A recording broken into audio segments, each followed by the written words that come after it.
मुंगेरी लाल नाम का एक हलवाई था जो एक सेठ के यहाँ उनकी मिठाई की दुकान पर काम करता था। वो हर दिन उनकी दुकान पर अलग अलग तरह की मिठाइयाँ बनाता था। सारा दिन गर्म तेल की कढ़ाई के सामने काम कर करके वो बहुत थक जाता था। वो इस काम से ज्यादा कमा नहीं पाता था। सेठ के यहाँ से उसे एक वक्त का खाना तो मिल जाता था, लेकिन रात में उसे अक्सर भूखा ही सोना पड़ता था। अपनी गरीबी से परेशान मुंगेरी लाल कभी कभी अमीर होने के सपने भी देखता था। समय के साथ उसकी अमीर बनने की इच्छा बढ़ती गई। रात दिन बस वो अमीर होने के बारे में ही सोचता रहता था। काम के बीच में भी वो अपने सपनों में खो जाता था। इसका असर उसके काम पे पड़ने लगा था। कभी जलेबी जल जाती तो कभी बर्फी में चीनी ज्यादा हो जाती, कभी दूध उबल के बह जाता तो कभी चाशनी पतली हो जाती।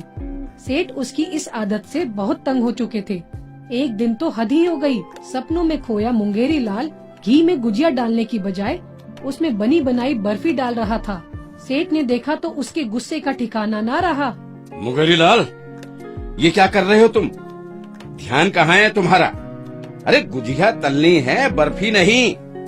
ए भगवान, ये तो एक दिन मेरा दिवाला निकाल देगा। मैं तुम्हें अभी इसी वक्त काम से निकालता हूँ। निकल जाओ यहाँ से और कभी अपनी शक्ल मत दिखाना मुझे। निकल जाओ।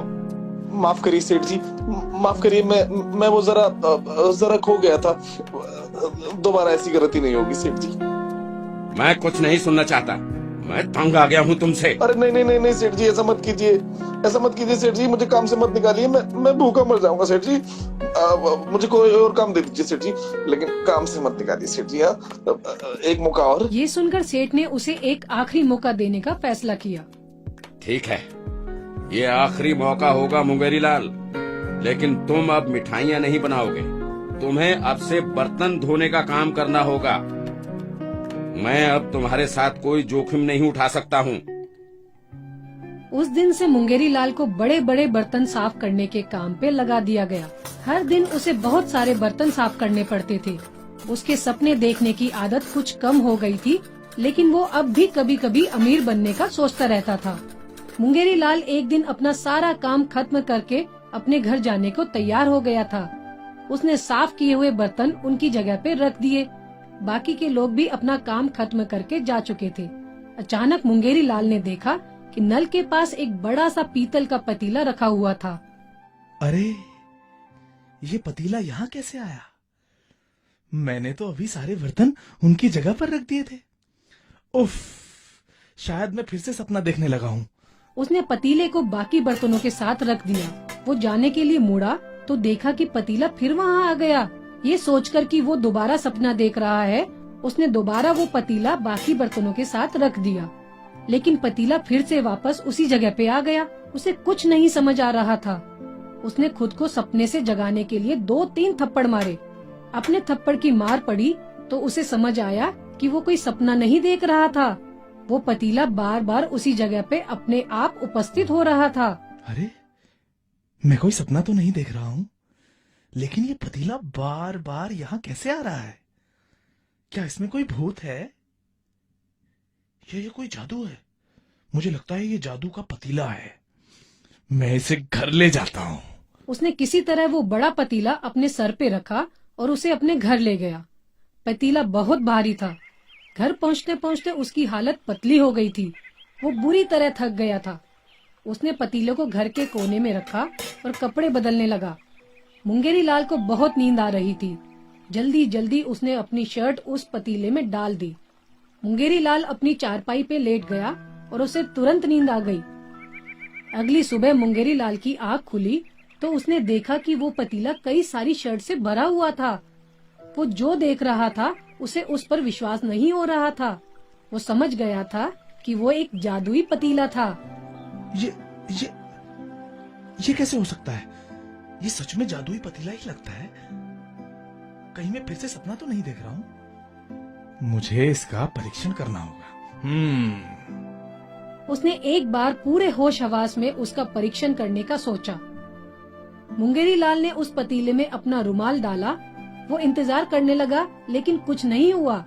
उसने कुछ देर और इंतजार किया और फिर निराश होकर काम पे जाने के लिए तैयार होने लगा। अरे कुछ नहीं होगा, मुझे काम पर जाना चाहिए। ये पतीला बेकार है और अगर मैं समय पे काम पे नहीं पहुंचा तो सेठ जी मुझे बेकार बना देंगे, सच में। हाँ। तैयार होते होते 1 घंटा निकल गया। जैसे ही 1 घंटा खत्म हुआ, वो पतीला कई सारे रुमालों से भरने लगा। मुंगेरी लाल इस नजारे को आंख फाड़ कर देख रहा था।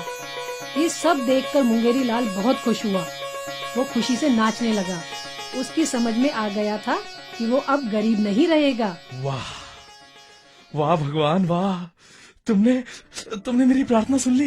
ये पतीला मुझे देकर तुमने मेरी सारी चिंता मिटा दी। अब मैं अमीर हो सकता हूँ, बहुत अमीर।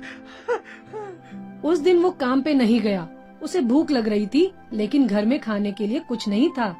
उसने पतीले का इस्तेमाल करने की सोची, लेकिन पतीले से कुछ पाने के लिए पहले उसमें कुछ डालना भी होगा। उसने पतीले में चावल का एक दाना डाला और घंटे भर में पतीला चावल से भर गया। उसने सारा चावल एक बोरे में भर दिया। इसी तरह उसने दाल, बेसन और कुछ और मसाले पतीले में डाल दिए। उसने ये सारा सामान अलग अलग बोरों में भर दिया। उस दिन उसने पेट भर के स्वादिष्ट खाना बनाया और खाया। कुछ ही दिनों में उसने अपना सारा घर धान, मसालों और कई सारी चीजों से भर लिया। उन्हें बेचकर उसने काफी पैसे कमाए। अब उसे सेठ के यहाँ काम करने की जरूरत नहीं थी। अब उसके खुद के पास एक नौकर सुबह और शाम खाना बनाने आता था। कुछ ही दिन में उसने बड़ा घर बना लिया और अब वह आराम से रहने लगा।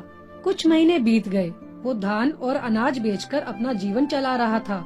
जल्दी ही वो इस काम से भी ऊब गया।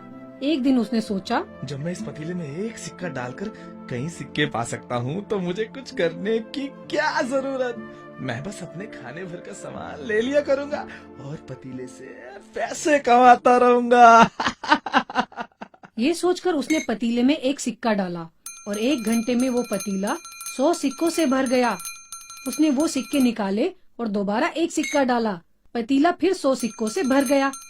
वो इसी तरह सिक्के डालता गया और जल्दी ही उसके घर का एक हिस्सा सिक्कों से भर गया। वो इन सिक्कों को देखकर खुशी से नाचने लगा। वो अपनी खुशी में इतना खो गया कि नाचते नाचते वो खुद पतीले के अंदर गिर गया। और फिर एक अचंभा हुआ। वहाँ उस घर में अब 100 मुंगेरी लाल थे।